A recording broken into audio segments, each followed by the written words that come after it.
Olá, estudante! Eu sou o professor Robson Mendonça e hoje estou aqui para uma aula sobre ceticismo. Então, hoje, pesquisando ainda sobre a possibilidade do conhecimento, então nós vamos hoje já investigar aquilo que os filósofos chamavam de suspeita, de dúvida sobre o conhecimento.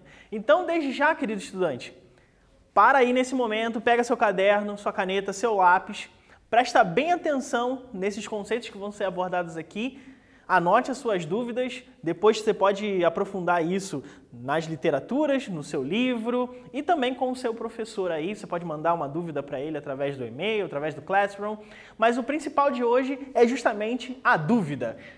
Será que existe conhecimento? Será que o conhecimento é possível? Será que a verdade existe? Essa é a principal questão para os filósofos do ceticismo. Então nós vamos ver hoje o ceticismo como essa possibilidade de conhecimento e, na verdade, como a impossibilidade ou a suspensão do juízo, ou seja, do próprio conhecimento. Nessa aula, então, nós vamos demonstrar o ceticismo na história da filosofia e também nós vamos problematizar os conceitos dos filósofos céticos. Então, querido estudante, lembre-se que quando nós falamos a princípio de ceticismo, pode vir na sua mente a ideia assim, isso não é verdade, o cético é o chato que duvida de tudo, que simplesmente abdica de aceitar a opinião do outro. Na filosofia não é por aí. Na filosofia, o filósofo cético ele vai suspeitar, ou seja, ele vai observar aquilo que está sendo dito como verdadeiro e vai partir da suspeita se aquilo é verdadeiro ou não. Alguns filósofos, sim, vão ao exagero ou até mesmo à pretensão de que não exista nenhum tipo de verdade. E nós vamos ver um pouco disso na aula de hoje. Na última aula também estudamos um pouco sobre a possibilidade do conhecimento, mas sobre o ponto de vista do criticismo. Então lembre-se que na última aula nós falamos um pouquinho sobre o Kant e sobre a crítica, que era realmente sobre a razão, sobre a sensibilidade, e nós falamos um pouco disso na última aula. Querido estudante, lembre-se, terminou a aula aqui hoje, vá lá no Classroom, faça a atividade que tiver lá e garanta assim a sua presença. É bem importante, até mesmo para aprofundar os conceitos da aula de hoje. Vamos lá então, hoje aqui, ceticismo, dúvida e desconfiança. Então, já aqui nesse título, nós vemos a possibilidade de pensar já a dúvida. Será? Como isso acontece? Qual que é a importância disso? Será que é verdadeiro? Será que não é? Por isso, a desconfiança, né? O filósofo cético parte da desconfiança, parte de, será que isso é verdade? Será que não é? Por isso, ele duvida que a razão, ou seja, a nossa capacidade racional, ela consegue conhecer as coisas de fato. Ou seja, duvida de que exista um ser humano capaz de conhecer em essência as coisas. Ou seja, por exemplo, será que aquilo que chamamos de azul, por exemplo, será que é azul de fato? Ou será que é uma simples convenção da qual nós comungamos? Interessante isso, né? Então vamos parar e pensar um pouquinho agora. O que o filósofo cético faz? Ele parte dessa dúvida. E muitos vão afirmar então que eu tenho que suspender o juízo. E alguns vão ao ápice disso, né? Ao topo disso. O conhecimento como algo impossível. Ou seja, no final das contas, seria impossível ao ser humano conhecer algo. O ser humano seria incapaz de aprofundar o conhecimento dos objetos a tal ponto, e obviamente de si mesmo, que ele consiga chegar a essa verdade. Então, ao ver de algum ou outro filósofo cético, não é possível o conhecimento, a verdade sobre a coisa. Querido estudante, olha para essa imagem aqui. O que você está vendo nessa imagem? Desse lado aqui, ó, desse lado direito, o que apresenta-se para você? Para facilitar um pouquinho, você está vendo uma mulher? Você está vendo 2 cavalos? Você está vendo uma águia? Você está vendo uma montanha? Um conjunto de montanhas? O que mais você está vendo aqui? Por isso que a gente pode afirmar ou duvidar de algo. Qual que é a postura do filósofo cético? A dúvida. O que de fato é essa imagem? Será que é a mulher? Será que são os cavalos? Será que é uma composição dessas duas coisas? Partir da dúvida não significa estabelecer nada como verdadeiro, muitas vezes, mas é um critério para que eu possa entender qual é o limite da minha racionalidade. E é a partir daí que funciona o ceticismo na filosofia. Qual é a possibilidade de verdade existente nessa imagem, por exemplo? O que é possível conhecer nessa imagem? Então, a princípio, eu não vou julgar se sim ou se não, se é ou se não é, mas eu parto dessa dúvida para conseguir constatar algo como verdadeiro ou não. Alguns filósofos céticos vão dizer que não é possível, até porque, por exemplo, isso saiu da mente de um outro ser humano. Como saber o que esse ser humano sentia, pensava naquele momento? Então, tudo isso vai compor o pensamento cético na filosofia. Então, partindo do pressuposto do ceticismo, como você olharia para o mundo à sua volta? Você diria que as coisas são verdadeiras ou que elas não são verdadeiras? E mesmo que você dissesse isso, você é capaz de julgar isso totalmente? Então fica aí para você pensar, será que o ceticismo, postulando a suspensão do juízo, será que não tem algo a ver com a sua vida no cotidiano? Ou será que você prefere outra postura? Independentemente de qual a sua preferência, hoje nós vamos entender como esses filósofos desenvolveram esse pensamento ao longo da história da filosofia, ok? Então vamos lá. O ceticismo radical, que é justamente esse que a gente afirma que seja aquela postulação de nenhuma verdade, né? Por isso que é impossível conhecimento. Se não existe verdade, não é possível conhecimento. Então, por mais que eu, numa visão até um pouco mais abrandada desse ceticismo, diga que o ser humano não é capaz de conhecer, ainda assim nós vamos a outras formas de ceticismo que são um pouco mais brandas do que essa.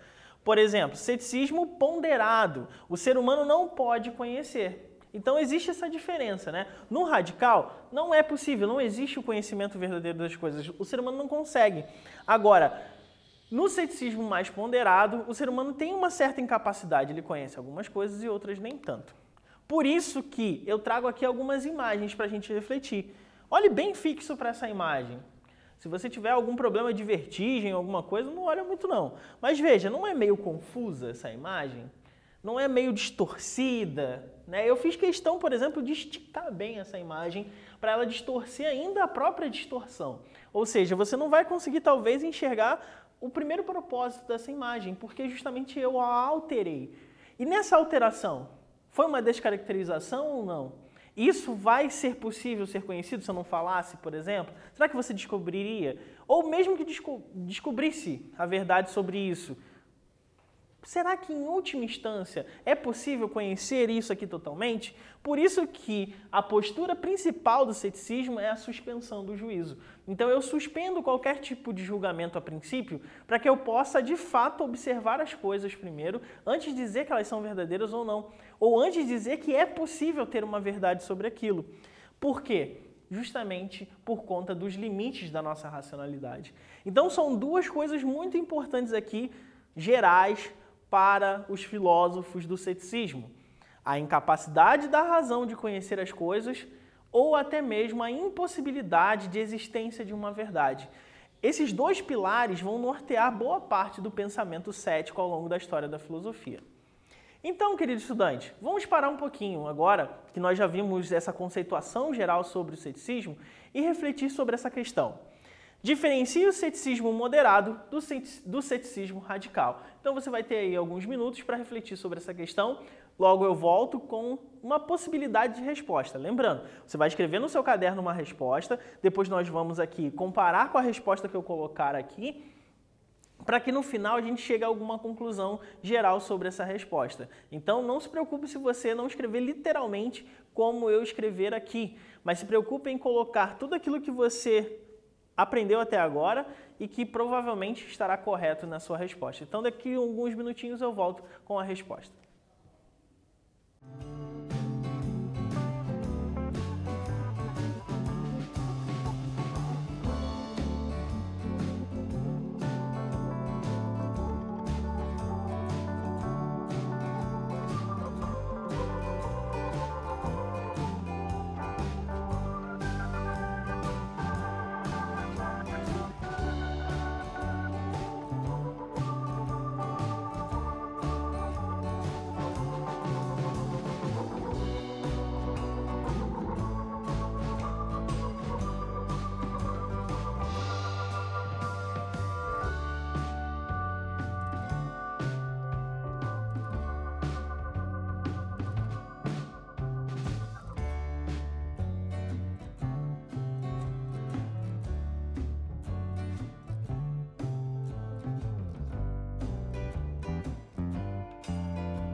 Olá, estudante! E aí, o que você escreveu no seu caderno? Vamos ver uma possibilidade de resposta. Lembrando, qualquer dúvida a mais que você tiver, mande um recadinho para o seu professor de filosofia, com certeza ele vai esclarecer a sua dúvida, vai poder aprofundar junto com você aquilo que a gente está estudando aqui hoje. Então vamos ver essa possibilidade de resposta. Lembrando que o mais importante é você ter escrito, não importa se está igualzinho ao que eu escrevi, mas veja se está essencialmente aí a resposta parecida com aquilo que eu colocar aqui na resposta, ok? Então vamos ver. Nos casos mais radicais, os céticos postulam que é impossível ao ser humano chegar ao conhecimento das coisas. No ceticismo mais ponderado, acredita-se que a suspensão do juízo é mais adequado pela ausência de certeza, ou seja, no caso mais extremado de ceticismo, o conhecimento ele não é possível. Já nos casos mais ponderados, a suspensão do juízo aparece como primeiro e depois, obviamente, a limitação da razão em conseguir conhecer o mundo à sua volta, ok? Vamos ver alguns filósofos que são considerados céticos e que postularam algumas coisas bem interessantes, começando pelo Gorgias de Leontini, lá da Antiguidade Grega. Mestre em retórica, ou seja, aquela habilidade de convencimento, de conseguir criar metodologias de convencimento através da oratória, através da fala. Então a retórica é justamente uma argumentação. E ele postula 3 máximas muito importantes para o ceticismo. Vamos ver. A primeira delas, o ser não existe. Quando nós falamos do ser, nós estamos falando daquilo que é. Eu sou algo. Existe algo. Então, falando que o ser não existe, ou seja, não existe um porquê das coisas, uma essência que diga o que as coisas são. Mas vamos pensar o seguinte, vamos dizer que o ser existe, já que ele é um cético, ele também tem que postular que ele não pode simplesmente dizer algo e encerrar a discussão ali. Então vamos dizer que o ser exista. Qual que é a segunda máxima? Se existisse alguma coisa, não poderíamos conhecê-la, ou seja, a nossa própria condição humana seria incapaz de conhecer as coisas, mesmo que existisse uma essência nessas coisas. Mas ainda assim, vamos dizer que a dúvida permaneça. Não, mas espera lá, de repente a gente consegue sim conhecer. Em última instância, para o Gorgias, nós não conseguiríamos comunicar essas essências, ou seja, por mais que eu conhecesse, por mais que existisse uma essência das coisas, nós seres humanos não teríamos uma condição de fala, ou seja, de comunicar o ser a tal ponto que de fato fale o que o ser é, ou seja, nós não conseguiríamos transmitir para outra pessoa o que essa existência seria. Então, por isso que ao ver do Gorgias, o mais importante é essa construção em que nós não levamos em consideração a existência ou uma essência das coisas por trás dela mesmo, por trás daquilo que está aparente. Ainda assim, né, com essas 3 postulações, nós vemos a separação entre ser, pensar e agir. No primeiro instante, existe algo que é. No segundo instante, quando se fala que o ser humano pensa a respeito daquilo, você pode reparar o seguinte, que isso está no âmbito do seu pensamento. Se você está pensando sobre o ser, então, né, existe um pensamento ali. E agora, em última instância, também o agir. Quando eu vou comunicar algo para alguém, eu estou no âmbito das relações, então eu estou fazendo uma ação. O ser não é revelado pelo pensamento, ou seja, não adianta pensar sobre a essência da coisa que não vai ser revelada, ou nós não vamos conseguir ter um pensamento ou uma racionalidade que garanta a plenitude e o conhecimento pleno dessas coisas. Por isso, nós vamos parar mais um pouquinho aqui para um quiz, bem rapidinho. Na definição de Gorgias, qual que é a resposta mais adequada? A letra A ou a letra B? Letra A, o ser é totalmente acessível ao intelecto, ou letra B, o ser não existe e mesmo que existisse, não seria possível comunicá-lo. Então, para aí, alguns minutinhos, marque a resposta que você acha mais correta, escreva aí alguns apontamentos sobre isso e daqui a pouco eu volto com a resposta correta.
Olá, estudante, qual questão que você marcou? Qual a alternativa que você marcou aí no seu caderno? Vamos ver qual é a certa? Então, a letra B, o ser não existe, mesmo que existisse, não seria possível comunicá-lo. Então, essa é a postura do Gorgias. Vamos ver outro filósofo, o Pirro de Élida, também da Antiguidade Grega, um pouquinho depois, tá? Já no século IV e no século III a.C. Grande representante do ceticismo, né? Porque é um dos caras que mais colocou a questão da dúvida da verdade sobre as coisas. Realmente um cara que levou a ferro e fogo, como se diz no popular, né? Levou profundamente a ideia do ceticismo. Contato com outras culturas ao acompanhar Alexandre Magno, ou seja, na história dele, ele foi um cara que acompanhou esse grande imperador, né? Dominador de várias nações e de vários lugares, e isso fez com que ele migrasse, né? De vários lugares para outros tantos lugares. E ele percebeu nessas andanças que as culturas eram diferentes e que cada um tinha a sua própria cultura como verdadeira. Então, qual que é a cultura verdadeira? Ora, uma dizia que era sua e conseguia colocar sua cultura sobre o outro, ora, essa outra cultura vinha a sobrepor sobre elas. E aí, no final das contas, qual que é a verdadeira? Então, por isso, ele abdica, ou seja, ele deixa de lado a ideia de postular uma filosofia como verdadeira, ou uma ideia como verdadeira. A atitude coerente, ao ver do Pirro, é justamente a suspensão do juízo. Então, eu não julgo se algo é verdadeiro e o outro, consequentemente, seria falso. Eu não digo que um é mais verdadeiro do que o outro. Não se pode discernir o verdadeiro do falso. Eu não consigo, eu tenho uma incapacidade, ao ver do Pirro, de julgar se algo de fato é verdadeiro ou algo é falso. Eu não teria condições de afirmar dessa forma. Então, o que eu faço? Eu suspendo o juízo. Eu não julgo se a coisa é ou se ela não é. Eu simplesmente deixo ela quietinha, do jeito que ela está sendo postulada, ok? Então, a postura adequada para o filósofo e para qualquer pessoa, obviamente, é justamente a suspensão do juízo. Por isso, nós vemos um caráter ético. Quando nós falamos de ética, nós estamos falando do certo e do errado, né? Então, a atitude correta é a suspensão do juízo, por isso esse caráter ético na postura do Pirro. E também outra, a questão da infelicidade na postulação das verdades incontestáveis, ou seja, quando eu postulo que algo é extremamente verdadeiro e que não existe outra possibilidade que não aquela verdade, isso me condiciona a ser infeliz. Ou seja, porque eu não levo em consideração que aquilo pode não ser verdadeiro. Imagine então que você tem lá uma postulação, né, na sua mente, no seu dia a dia, no seu cotidiano, em que algo é extremamente verdadeiro para você e para as pessoas à sua volta. E se por algum motivo for provado que aquilo ali talvez não seja tão verdade, ou seja, isso seria uma ocasião de infelicidade. Por isso, tem uma questão ética por trás dessa postura. E no final das contas, essa consequência ética é dizer que nós temos o mundo como algo muito incerto e fugaz, ou seja, mutável o tempo todo, se dispersando e mudando. Então vamos a mais um quiz, bem rapidão aqui, para que a gente consiga aprofundar esses conceitos que vimos até aqui. Para Pirro, a suspensão do juízo é, letra A atitude mais acertada, pois tudo é incerto e fugaz, ou letra B, a alternativa incorreta na ação ética. Então você tem aí alguns minutinhos para refletir sobre essa questão, daqui a pouco eu volto com a resposta correta.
Olá, estudante. E aí, o que você marcou? Qual alternativa você marcou? Vamos ver qual é a certa agora.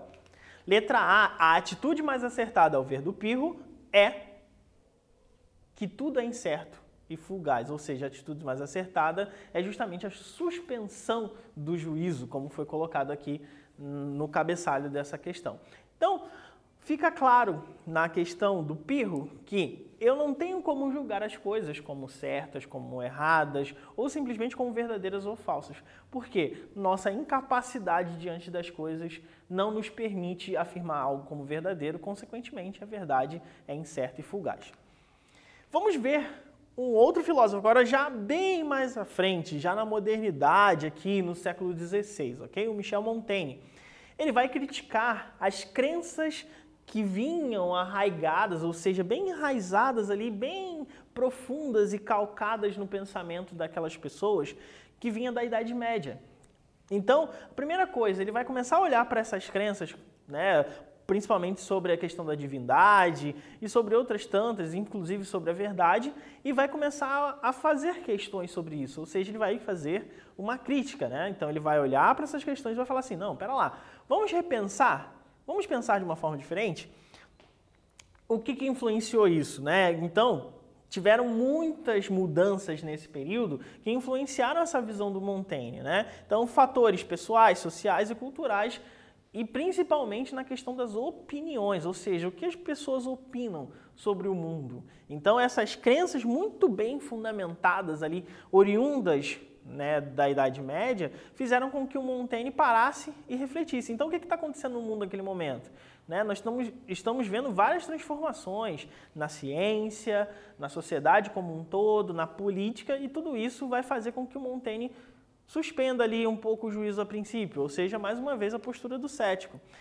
O que está acontecendo nesse sentido? É a valorização da subjetividade, ou seja, do eu. Eu sou o Robson, né? Qual que é o seu nome aí? Eu tenho uma subjetividade, ou seja, eu tenho um eu. E isso não era tão valorizado anteriormente à modernidade. Então, nesse momento em que a subjetividade está ganhando valor, o Montaigne vai perceber isso como uma grande alternativa. E se a subjetividade diz respeito a boa parte da nossa vida, isso vai ter que ser levado em consideração. Agora, para e pensa, eu e o outro, cada um tem um eu diferente, ou seja, cada um tem uma subjetividade diferente. Qual que é a verdadeira? Então já temos um problema do ceticismo nessa questão. Preferência pela dúvida ao invés da certeza. Então, a dúvida ao ver do Montaigne é uma atitude mais acertada. Ou seja, quando eu duvido das coisas, quando eu parto do pressuposto de olhar para a coisa e perguntar-me sobre a coisa, é mais adequado que simplesmente dizer que ela é. E ponto final. Ou seja, nesse momento em que o sujeito está ganhando destaque na modernidade, é importante lembrar que olhar para as coisas agora é diferente.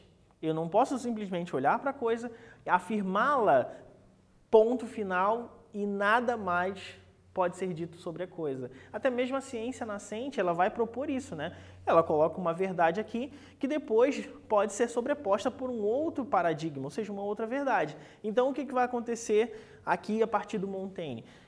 Nós vamos ter que olhar para as coisas com um certo ar de desconfiança, a princípio dessa filosofia. Então, vamos ver uma citação dele. Cada qual considera bárbaro o que não se pratica em sua terra.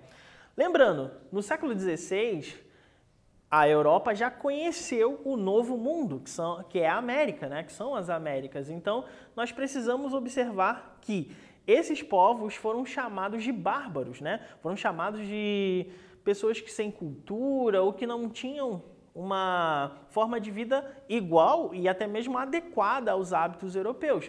Então, por isso que, ao ver do Montaigne, é interessante a gente olhar e ver que isso é uma diferença no modo de viver. Para aqueles povos chamados de bárbaro, a vida era daquele jeito, diferente daqueles povos europeus que estavam naquele processo de dominação, de colonização do Novo Mundo.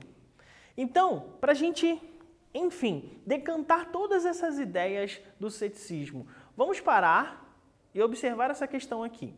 Descreva o ceticismo a partir do conceito de verdade. Ou seja, você vai fazer uma descrição aí no seu caderno sobre o ceticismo e como o ceticismo pensa a verdade, ok? Daqui a pouco eu volto com a resposta.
Olá, estudante! Então vamos ver a resposta?